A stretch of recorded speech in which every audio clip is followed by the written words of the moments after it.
नमस्कार उमेश जी, बहुत-बहुत स्वागत है आपका। नमस्कार अंजू जी। सर, हम सब भारतीयों के लिए तो बहुत ही गर्व की बात है कि हमारे प्रधानमंत्री को कुवैत ने अपने सर्वोच्च नागरिक सम्मान से सम्मानित किया है। ज़रूर ये एक बहुत गर्व की बात है और मेरे ख्याल से ये बहुत सारे अरब नेशंस, मुस्लिम नेशंस ने भारत के प्रधानमंत्री को अपने जो अपने देश का जो हाईएस्ट सिविलियन ऑर्डर है, उसको नवाज़ने मेरे ख्याल से ये 6th या 7th अरब नेशन या मुस्लिम नेशंस है। सऊदी अरेबिया आपने देखा है, यूएई को आपने देखा है, मालदीव्स को, अफ़गानिस्तान, इजिप्ट, कुवैत और इसके अलावा रूस ने भी दिया है। तो मेरे ख्याल से टोटल इनकी टैली कुछ 16 अवार्ड हो चुका है। Highest national civilian award honour for जैसे हमारे यहाँ पे हम देते हैं Indira Gandhi peace prize award जैसा है, वैसा ही कुछ ये उन्होंने दिया है। तो इसका मतलब क्या है खास तौर पर तब जब आप देखिए बांग्लादेश में बवाल मचा हुआ है और हमारे देश में भी एक पर्टिकुलर समुदाय को बहुत ज्यादा डर लग रहा है। तो उस दौरान कुवैत एक मुस्लिम देश, वहां से अगर इस तरह का नागरिक सम्मान द ऑर्डर ऑफ मुबारक अल कबीर से पीएम मोदी को नवाजा जा रहा है, तो क्या मैसेज है उन सारी जमातों के लिए? देखिए, उनको समझना पड़ेगा कि ये जो वो एक डर का माहौल मैन्युफैक्चर कर रहे हैं, जिस हिसाब से वो ट्राई कर रहे हैं कि भारतीय प्रधानमंत्री को एक फासिस्ट रूलर उनको करार दिया जाए, जिस हिसाब से वो लोग विक्टिमहुड कार्ड प्ले करने की कोशिश किया जा रहा है, वो ना हो। देखिए, बांग्लादेश वही काम कर रहा है अभी। जैसे यूनुस है, आपने देख लिया है कि वो हमेशा यही काम कर रहा है कि भारत को वो हर जगह वो बांग्लादेश में अगर फ्लड्स भी होता है, तो उसको भी वो भारत को ही टारगेट करता है। और अभी देखिए उन्होंने कुछ बताया कि बांग्लादेश में आज सुबह या कल की बात है कि बांग्लादेश में जो 3,500 डिसअपियरेंस हुए हैं पॉलिटिकल एक्टिविस्ट का, वो जो भारतीय जेल में बंद है, उसके पीछे भारतीय फोर्सेस जिम्मेदार है और उन्होंने शेख हसीना को भी ब्लेम किया है।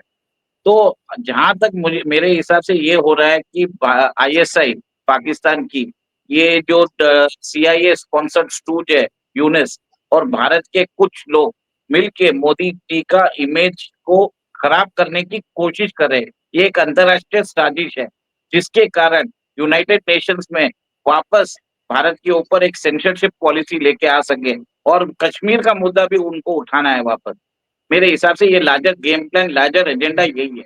आपने देख लिया होगा कि बांग्लादेश के जो अभी जो सीआईए स्पॉन्सर्ड स्टूज है यूनिस, वो हमेशा बोल रहे हैं कि सार्क समिट को आप रिवाइव करिए, जबकि भारत इंटरेस्टेड ही नहीं है सार्क समिट में।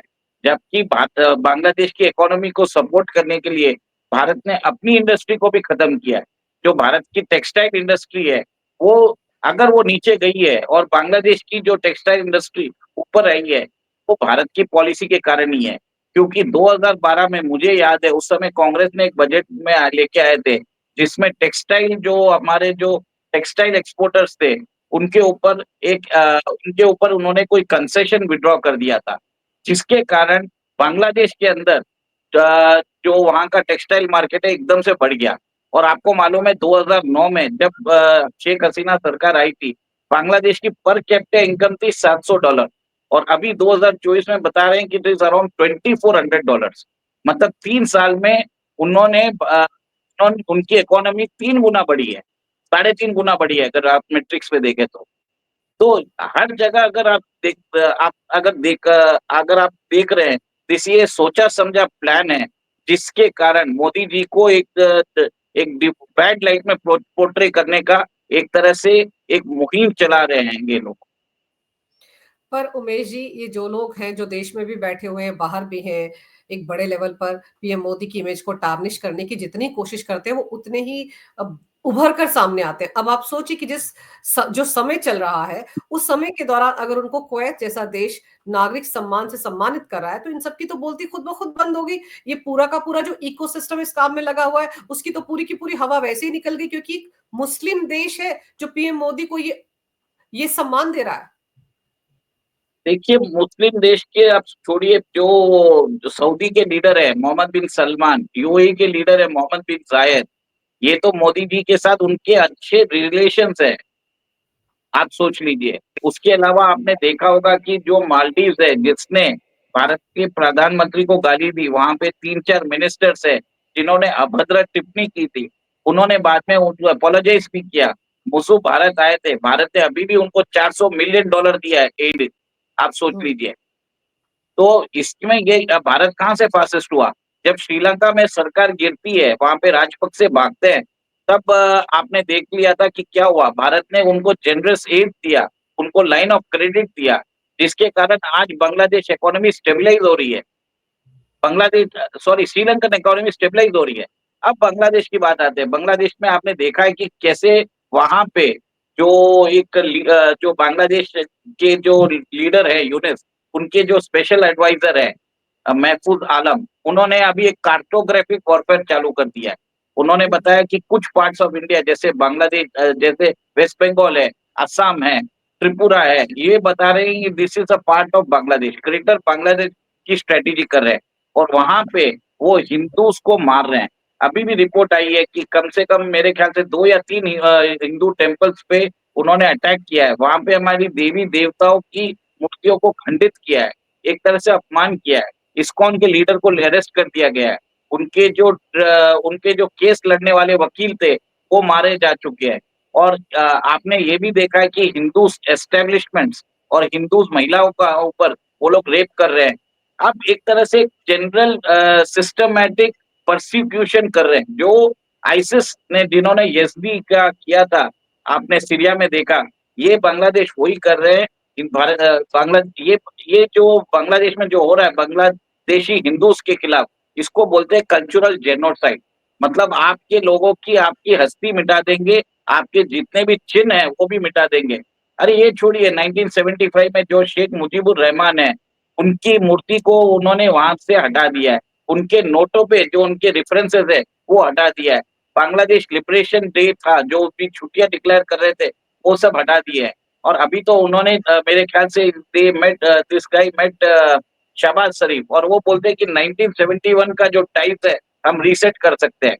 हुँ, आपको एक बात जान के हैरानी होगी कि first time after 53 years Karachi और चिटागोंग पोर्ट के बीच में फेरी सर्विस चालू हुई है, ठीक है? और उसके अंदर लार्ज अमाउंट ऑफ एम्यूनिशंस आ रहे हैं, जिसके कारण यहाँ पे एक तरह से नॉर्थ ईस्ट में एक ऑर्गेनाइज्ड रायट्स की प्लान किया जा रहा है और वहाँ पे इन्फ्लेमेटरी भाषण दे के इंडिया में हिंदू मुस्लिम्स के झगड़े कराने का एक बहुत बड़ा प्लान है।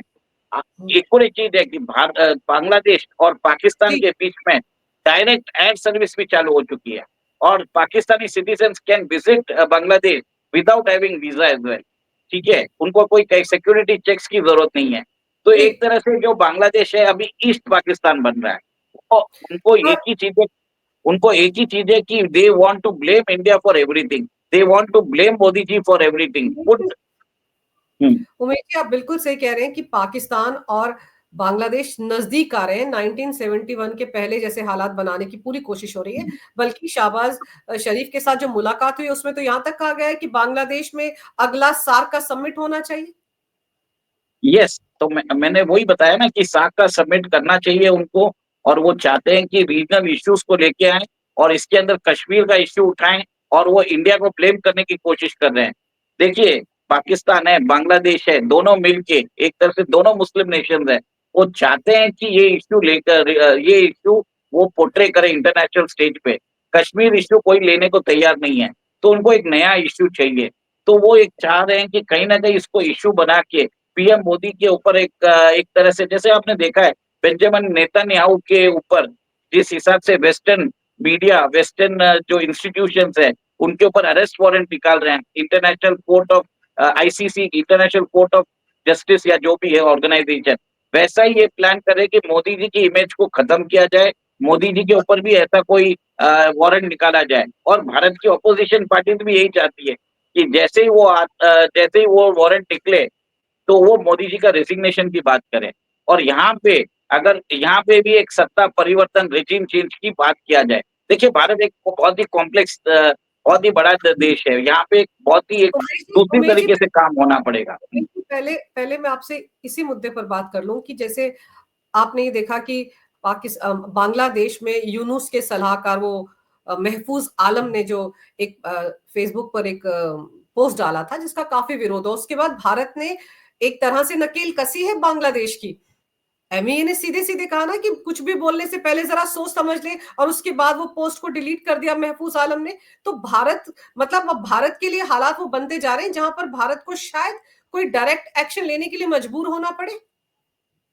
देखिए जैसे ही शेख हसीना की रेजिम वहां से चेंज हुई थी, उन्होंने क्या किया, जमात के जो लीडर्स हैं उनको रिहा कर दिया।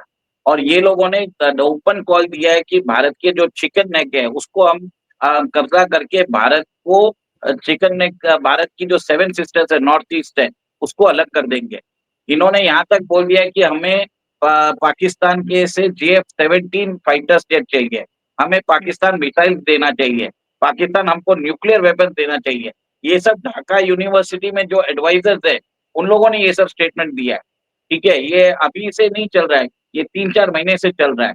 और मेरा ये मानना है कि आगे जाके भारत को इसमें कड़ी कार्रवाई करनी पड़ेगी। जो हमारा चिकन नेक है उसको एक्सपैंड करने की जरूरत है और बांग्लादेश का विघटन करना जरूरी है। बांग्लादेश के अंदर एक हिंदू बांग्लादेश बनाना बहुत जरूरी पड़ जाएगा। और आपने देख भी लिया है कि डोनाल्ड ट्रंप के जो अपने इलेक्शन कैंपेन में उन्होंने बताया कि जिस हिसाब से हिंदूज के ऊपर अट्रॉसिटीज कर रहे हैं वो टॉलरेट नहीं किया जाएगा। इवन यूके की पार्लियामेंट में प्रीति पटेल ने भी ये इश्यू रेस किया है। आपने देखा कि चिन्मय दास पे कैसे अटैक्स हुआ है। बांग्लादेश में एक सिस्टमेटिक अटैक चल रहा है। तो भारतीय सरकार को कहीं ना कहीं एक रेड लाइन ड्रॉ करके कार्रवाई करने की जरूरत है। और ये टाइम सही है कि आपने देखा है कि जो बांग्लादेश के साउथ में अराकान आर्मी है वो जल्दी से एक्टिवेट भी हो चुकी है वहां पे। पर एक चीज और है उमेश जी कि भारत एक बहुत बड़ा देश है, और भारत के पड़ोस में जब भी कुछ इस तरह के हंगामे होते हैं तो भारत कोशिश करता है, क्योंकि भारत की नीति विस्तारवादी नहीं है चाइना की तरह, दूसरे के देश पर कब्जा करने की नीति भारत की नहीं है। भारत ने 1971 में अगर पूर्वी पाकिस्तान को अलग करके बांग्लादेश बनाया था, तो भी भारत उस वक्त चाहता तो उसको अपने साथ शामिल कर सकता था, लेकिन भारत ने ऐसा नहीं किया, बल्कि उसको एक अलग देश बनाकर छोड़ दिया। और अब वहां पर जो कुछ हो रहा है उसके लिए आपको लगता है कि कहीं ना कहीं भारत को अभी भी डिप्लोमेटिकली इस समस्या का हल ढूंढने की गुंजाइश है, या जैसे आप कह रही हैं कि कुछ ना कोई एक्शन डायरेक्ट लेना पड़ेगा भारत को, अब वो वक्त आ गया है? देखिए भारतीय उपमहाद्वीप में भारत को अपनी शक्ति दिखानी जरूरी पड़ गई है। आप सिर्फ एड दे के काम नहीं चला सकते, बांग्लादेश को एक एग्जाम्पल बनाना पड़ेगा। आपने देख लिया 1971 में हमने जब उनको अलग किया था, हमने उनको एक अलग कंट्री बना के दिया था, रिकग्निशन दिलवाया था, यूनाइटेड नेशंस में रिकग्निशन दिलाया था। और उसके बाद ट्रेड टाइज भी इंप्रूव करवाए थे 2009 से। इसी के कारण भारत के एक्सपेंस में बांग्लादेश ग्रोथ किया। उसके बावजूद भी हमने देख लिया कि ये सुधरने वाले नहीं है। अब बात ये होती है कि अब भारत के सिक्योरिटी पे आ गया। मैम आपको समझ में आना चाहिए, ये चिकन नेक के ऊपर डायरेक्ट अटैक करने की कोशिश कर रहे हैं और डायरेक्टली कॉल दे रहे हैं। अगर इसराइल के ऊपर अगर किसी ने अगर इसराइल के अगेंस्ट कोई कुछ बोल भी देता है तो आपने देखा है कि ईरान के जो रेवोल्यूशनरी गार्ड्स है कासिम सुलेमानी, उनको मौत के घाट उतार दिया गया। वहां पे जो न्यूक्लियर साइंटिस्ट है मोहसिन फखरुजादा, उनको मौत के घाट उतार दिया गया। लोग यहाँ तक बोलते हैं कि जो ईरानियन प्रेसिडेंट है जिनके अभी हेलीकॉप्टर में उनकी मौत हुई थी, उसके अंदर भी कहीं ना कहीं इसराइल की मोसाद का हाथ है। भारत ने ऐसे अभी तक कुछ किया ही नहीं है। अब भारत को अभी कुछ स्टर्न एक्शन लेने की बहुत जरूरत है। और अभी चालू हुआ है, जैसे आपने देखा है कि बॉर्डर फेंसिंग चालू हो चुका है। बीएसएफ को वो बोल दिया गया, जो बीएसएफ ग्रुप्स सीमा से 100 मीटर या 200 मीटर पहले जो उनके आउटपोस्ट थे, अब वो आके सीमा के पास चौकसी बढ़ गई है। और मेरे हिसाब से अब आगे आने वाली सिचुएशन आपने देख लिया होगा कि सीएए एनआरसी को लागू किया जाएगा। असम के जो चीफ मिनिस्टर है हेमंत बिस्वा शर्मा, वो एक्टिव हो चुके हैं। इवन सुप्रीम कोर्ट ने भी पूछा है, सॉरी दिल्ली झारखंड हाईकोर्ट में भी पूछा है, जो डेमोग्राफिक चेंज हुआ है झारखंड में वो क्यों हो रहा है। लोग इवन मेरे ख्याल से तो ममता बनर्जी, उसको भी डर लग रहा है, उन्होंने भी बोल दिया है कि भारत को यूएन पीस कीपिंग फोर्स भेजनी चाहिए बांग्लादेश में। तो एक तरह से भारत के जो अपोजिशन पार्टीज है वो लोग भी अभी यूनाइट हो रहे हैं। और मेरे हिसाब से जिस हिसाब से भारत डिप्लोमेटिकली, जो हमारे जो एक्सटर्नल अफेयर्स मिनिस्टर है, is walking a very thin line. उनको देखना भी पड़ता है कि जो 57 ओआईसी नेशंस है, उनके अंदर भी हमारा जो वर्चस्व है, हमारा जो अभी वहाँ पे गुडविल है, वो खत्म ना हो। और वो जी, और आपने देखा है कि बाइडेन एडमिनिस्ट्रेशन वो भारत को इंटरैक्ट करने की कोशिश भी कर रहा है, क्योंकि उसको एक सेंट मार्टिन आइलैंड चाहिए बे ऑफ बंगाल में, जिसके कारण वो भारत और चीन दोनों के ऊपर नजर रख सके। तो एक तरह से वेरी थ्रेड लाइन है, और भारत अभी चुपचाप बैठा है। They are waiting for an opportune time, और यहाँ तक जी। वो धीरे कोवर्टली सपोर्ट कर रहा है शेख हसीना को भी, आप देख रहे हैं। उमेश उमेश जी, ये बताइए कि जैसे अभी हमारे विदेश मंत्रालय के सचिव भी तो वहां गए थे, अभी पिछले हफ्ते की तो बात है। तो वो भी तो वहां पर कहीं ना कहीं बात, कोई ना कोई नेगोशिएशन करके आए हैं, कुछ ना कुछ तो समझा कर आए होंगे यूनुस एडमिनिस्ट्रेशन को। लेकिन उनके आने के बाद ये महफूज आलम का इस तरह का सोशल मीडिया पर पोस्ट, ये कहीं ना कहीं तो दर्शाता है ना कि भारत को एक तरह से चुनौती देने की कोशिश कर रहा है बांग्लादेश इस वक्त। जबकि बांग्लादेश तो सब कुछ भारत से लेकर खा रहा है, अभी चावल भी तो मांग रहा था। बिजली वहां पर यहां से जाती है, तो उनका अपना वजूद है क्या? भारत अगर हाथ पीछे खींच लेता है तो बांग्लादेश तो दूसरा कंगाल देश बन जाएगा पाकिस्तान की तरह। और दो कंगाल देश एक दूसरे की क्या मदद करेंगे और क्या दोनों आपस में कारोबार करेंगे? देखिए, आपको मैं बता देता हूँ, 2022 में जब रूस और यूक्रेन वॉर छिड़ रहा था, उससे पहले यूक्रेन के जो लीडर है व्लादिमीर जेलेंस्की, वो भी यही काम कर रहे थे, रूस को भड़का रहे थे। ठीक है। जो यूक्रेन का जो ईस्टर्न हिस्सा है, वहां पे रूसी लोग रहते थे, उनके ऊपर जुल्मो सितम कर रहे थे। तो कहीं ना कहीं जाके पुतिन को फोर्स हुआ कि वो यूक्रेन को इन्वेड करे, ताकि जो एथनिक रशियन पॉपुलेशन है, जो परसिक्यूट हो रहे थे यूक्रेन में, उनको बचाया जाए। ये आप यही सोच लीजिए, ये डीप स्टेट चाहता है कि भारत अपना कुछ प्रोवोकेटिव मिलिट्री एक्शन करे, ताकि जिस हिसाब से पुतिन के ऊपर जो रशिया के ऊपर सैंक्शन लगाए, वैसे ही भारत के ऊपर सैंक्शन लगाने की कोशिश कर रहे थे। तो ये एक तरह से भारत को प्रोवोक कर रहे हैं कि ताकि वो बांग्लादेश को इन्वेट करे, ताकि मुस्लिम देश उनसे अलग हो जाए। इमीडिएटली वेस्टर्न एजेंसीज जो कंट्रोल्ड है डीप स्टेट के पास से, वो भारत के प्राइम मिनिस्टर की इमेज को, जो साख उन्होंने कल्टीवेट की है, उसके अगेंस्ट हो जाए। तो आप समझ जाइए, आप भारत की इकोनॉमी भी ग्रो हो रही है। Bharat is right now the fourth largest economy या fifth largest economy in the world, और पॉइस हो रहे हैं कि हम थर्ड लार्जेस्ट हो सकते हैं। तो एक तरह से भारत की इकोनॉमिक ग्रोथ को भी डीरेल करना चाहते हैं। ये एक मल्टी प्रोंग प्लान है। इसके अंदर मेरे हिसाब से सीआईए इन्वॉल्व है, पाकिस्तान इन्वॉल्व है, टर्की इन्वॉल्व है, और ये बांग्लादेश एक तरह से फ्रंट एजेंट है। आपने देख लिया कि Turkish drone they used for patrolling, surveillance at the border as well.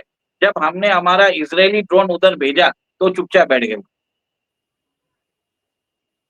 लेकिन ये सारी चीजें जो एक साथ हो रही हैं, इसमें भारत को तो बहुत ज्यादा डिप्लोमेसी के साथ साथ काम करने की जरूरत है। देखिए, भारत बहुत सारे कोवर्ट स्टेप्स ले रहा है, जैसे अराकान आर्मी की बात की है मैंने। इंटरनेशनल प्रेशर बिल्डअप कर रहा है। भारत ने अपने विदेश सचिव को उधर भेजा भी है। भारत ने ट्राई भी किया कि अब तो उन्होंने स्ट्रॉन्ग स्टेटमेंट दिया है कि व्हाट कि mind your words what you are saying. Hmm. अब ये जो नेता है महफूज आलम, इसको सम्मानित किया गया यूएस में, व्हाइट हाउस में इसको बुला के, जब मेरे हिसाब से मोहम्मद यूनस ने बोला था कि he is responsible for the regime change and ouster of Sheikh Hasina. तो इस आदमी ने भारत को डायरेक्ट चैलेंज किया है।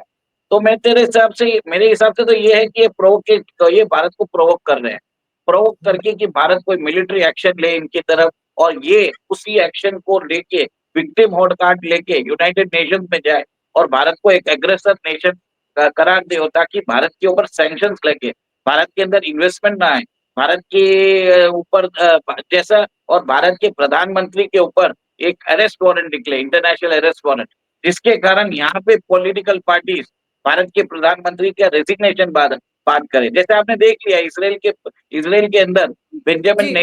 नेतान्याहू के अगेंस्ट वहां की ऑपोजिशन बोल रही है कि आप निकलिए यहाँ से। तो एक तरह से classic covert international regime change operation चल रहा है।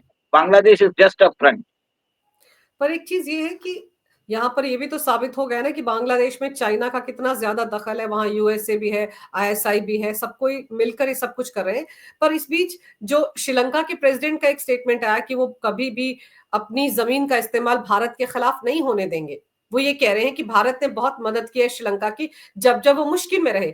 लेकिन वहां पर जिस तरह से चाइना का दखल पोर्ट में बढ़ रहा है, वहां पर आपको लगता है कि कथनी और करनी एक कही जा सकती है आज के संदर्भ में? श्रीलंका की उस पर भरोसा किया जा सकता है क्या? देखिए, मैं इसके ऊपर मैं भारत को ब्लेम करना चाहूँगा। जब भारत में अंदर कांग्रेस सरकार थी, वो उन्होंने श्रीलंका के मैटर को इतना उसको तवज्जो नहीं दी थी। आपको समझना पड़ेगा चाइना घुसा कैसे? क्योंकि 2004 से 14 के बीच में जब यूपीए की सरकार थी, श्रीलंका चाहता था कि भारत का इन्वेस्टमेंट हो जाए। तब यहाँ पे भारत की जो सरकार थी, कांग्रेस सरकार, उन्होंने मना कर दिया था। क्योंकि वो जो तमिलनाडु में एलआई थे उनके द्रविडियन पार्टीज, उन्होंने हम्म, प्रेशर डाल के रखा था कि आप डायरेक्ट ज्यादा एंगेजमेंट मत करिए। उस समय एलटीटी का भी चल रहा था, आपको मालूम है। तब हम्म, जाके चाइना ने जब जाके श्रीलंका ने चाइनीज इन्वेस्टमेंट लेना चालू किया। अब उनको समझ में आ गया कि हम्बनटोटा पोर्ट्स जो उन्होंने हम्म, डेवलप किया है और उन्होंने 99 ईयर्स लीज दिया है, वहां पे तो चाइनीज शिप्स आते ही है, वो डॉक करते ही हैं, सर्वेलेंस करते ही हैं। आपने देखा है कि जब भी हम लोग मिसाइल टेस्टिंग करते हैं, हम सुनने में आता है कि Chinese submarines are there in the Indian Ocean watching hmm, या watching India missile testing, and वो सारे डेटा वो लोग कलेक्ट कर रहे हैं। अब भारत भी क्या कर रहा है, श्रीलंका के अंदर कोलंबो टर्मिनल डेवलप कर रहा है। भारत ने भी अभी आपने देखा है कि वहां पे जो सरकार आई है, it is a left leaning सरकार और एंटी इंडिया भी है। पर अभी उनको समझ में आ गया है कि भारत ने अगर हाथ खींच लिया तो जो नए राष्ट्रपति है उनको भी देश छोड़ के भागना पड़ेगा।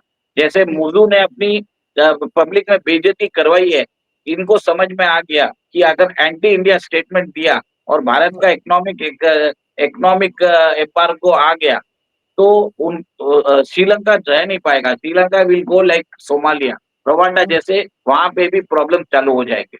आज जो स्टेबिलाईज़ हुई है Sri Lankan economy, it is only due to generous aid and later of जो हमने जो जनरस सॉफ्ट एड दिया है, उसके कारण वो लोग स्टेबिलाईज़ हो पाए।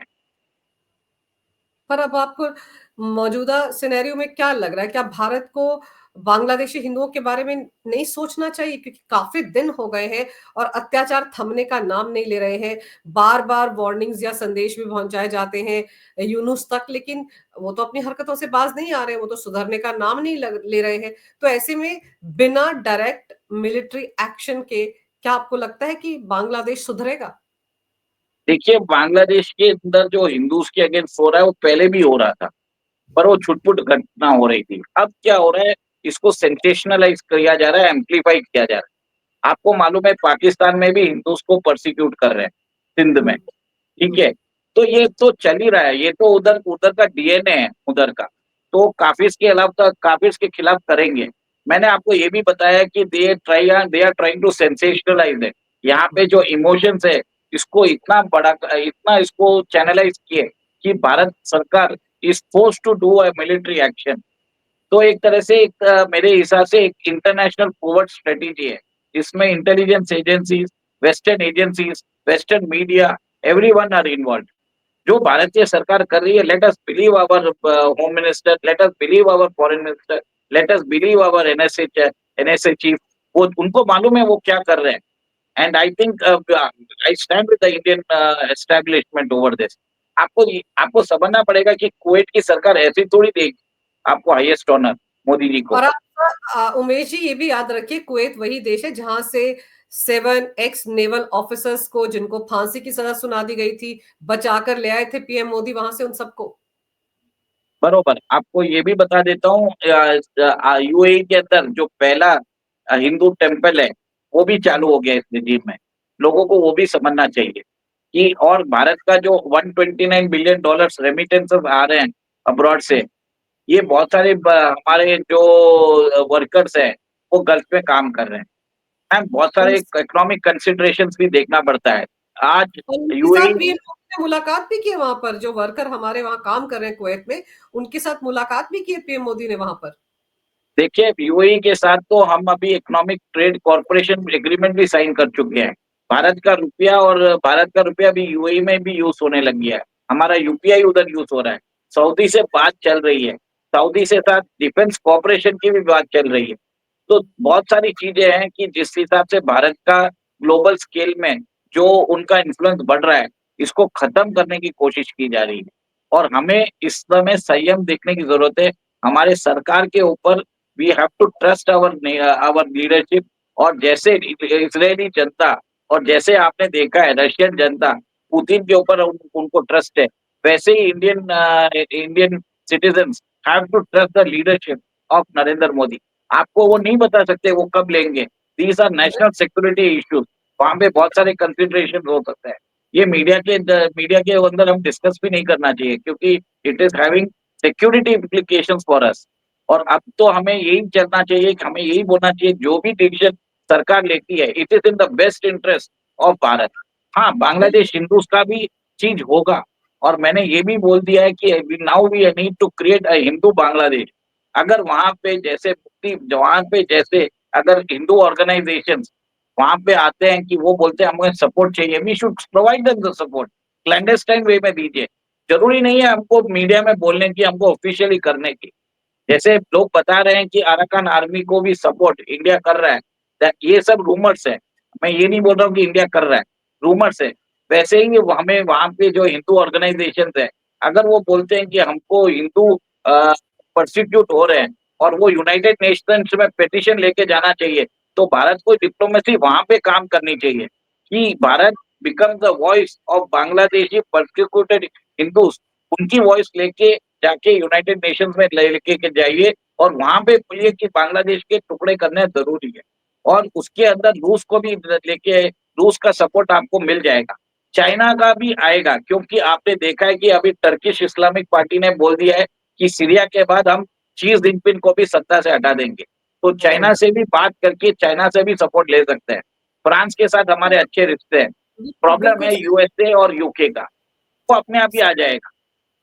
आप सही कह रहे हैं सर कि सब कुछ दिखाकर या बोलकर तो नहीं किया जा सकता, डिप्लोमेसी इसी को कहते हैं। बहुत कुछ पर्दे के पीछे रहकर भी किया जाता है और जो लोग ये सोच रहे हैं कि हिंदुओं के नाम पर ये तस्वीरें दिखाकर या हिंसा दिखाकर भारत को भड़काया जा सकता है, किसी मिलिट्री एक्शन के लिए मजबूर किया जा सकता है, तो ऐसा कुछ नहीं होने वाला है।